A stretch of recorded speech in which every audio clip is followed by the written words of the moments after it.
Guys, kalian tahu nggak Ica Atagen atau yang sering disebut dengan Tante Ica, selebgram asal Palembang yang sering tampil harmonis bareng keluarganya. Ternyata doi diam-diam gugat cerai suaminya Dirmansyah.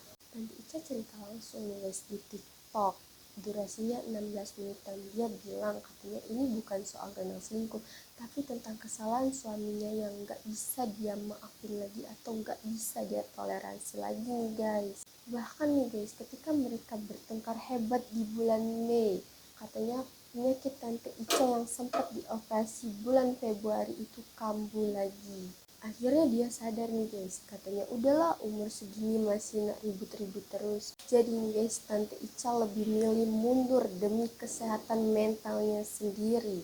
Oke nih guys, semoga yang terbaik, doa terbaik aja nih buat Tante Ica dan keluarga. Buat info selengkapnya, kalian bisa cek websitenya sumex.co.